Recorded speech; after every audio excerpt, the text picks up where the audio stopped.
back. What up, kids? Today I'm going to teach you how to grip a board. The board that we have to grip today is a truncated tesseract, so it should be fairly easy. The grip we're using is some gnarly, I believe 30 grit mob, which is great for keeping your feet glued to your board. It's really sticky, it lasts a long time, so we use it a lot and we like it. So first thing you need to do, measure out the amount of grip tape you're going to need to grip your board. So place your board next to the grip tape like so, and then cut accordingly. Yeah, Highlander. All right, cool. Now that you got your fancy piece of grip tape, you're going to peel it, of course. I mean, it's not going to stick if you don't peel it. What's nice about mob is it's perforated, so it has little holes in it that will help drain out the air bubbles so you don't get weird little lumps, and it looks like a professional grip job. All right, now take this bad boy. Try not to get it stuck to your fingers too much. And then try to line it up along tip, tail, edge of your board and lay it down one side first, like that. So I'm gonna go tail first and just slowly work all the way down the board like so.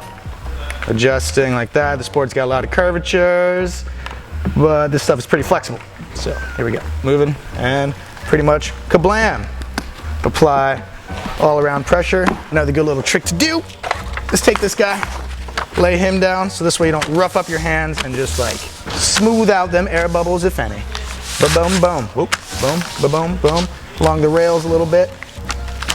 Sweet, cool. So now that you got the grip to the board, you're going to take your trusty file. This could be a screwdriver, it could be a hanger of a truck that you don't use anymore. You're gonna scrape it along the edges quite decently, firmly. Don't do this in a nice part of your house. I suggest the garage. Your mom will get angry. She shouted at me.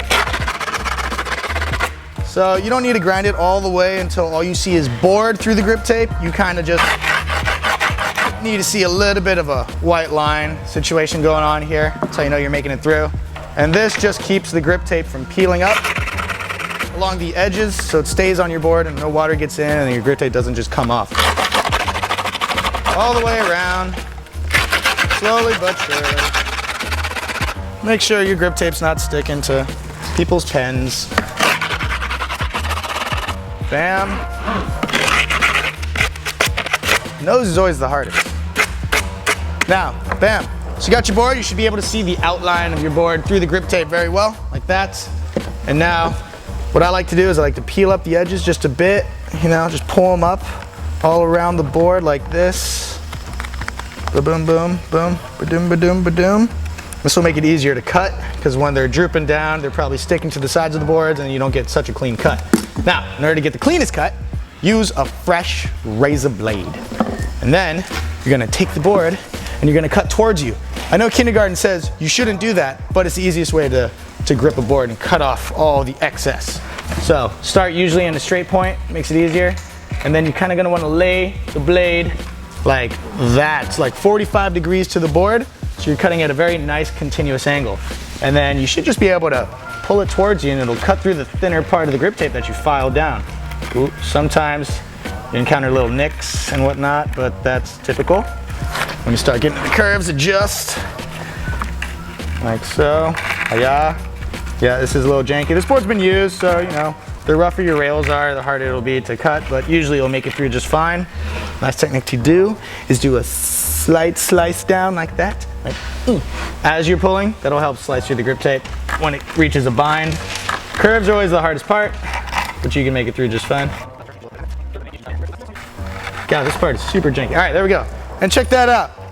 I got a nice clean, little outline of the truncated tesseract. Yeah. All right, cool. So you got your board all gripped. Give it one final once over all along the red edges and rails and whatnot. Bam. Doesn't need to be fully perfect unless you're trying to impress a lady. Then take your time a little bit more. And cool, so the board is gripped. It's all the way from tip to tail. And now you just need to poke some holes. That's pretty easy to do when you got a little pokey thingy. Be right back. I found one. All right, cool. So here we go. Just poke the holes through your board. It's kind of self-explanatory. Pretty easy. Bam. Don't poke your eye out. Bam. So you got that. Now you just got these ugly little holes. What I like to do is take a screwdriver. Well, find one of those. So this is all I could find. Everybody usually has one of these if you own a skate tool. It's not going to be the funnest process, but giving it a little twirl when you stick it into the hole will help widen it out, make it easier for your bolts to get in so you don't have all this excess grip tape. And then sweet, so there you go, there you have it. Your board is freshly gripped. Make sure it's completely stuck to the board. You can never do this enough. And bam, now you can mount it up and go skate it. You can have a great day. If you don't really want to go through all that and grip your board and slice in, kind of make a mess, you can also find most of our boards is Griptape on loadedboards.com in the store section. This is the truncated Tesseract Griptape. Look at that fancy little Tesseract cutout right there. All you gotta do with this, peel it, lay it down so it lines up with the holes. In fact, the holes are already pre-milled or pre-holed out for you, so it's very convenient. A lot of time this is what we do because it's like, bam. That was a terrible snap. No. Snap! Snap! Snap! You get it. All right, cool. So that's pretty much it, kids. Yeah, have fun gripping your boards, don't cut your knuckles, and yeah, I guess you don't need to wear a helmet for this. Don't poke your eyes out. Okay, bye.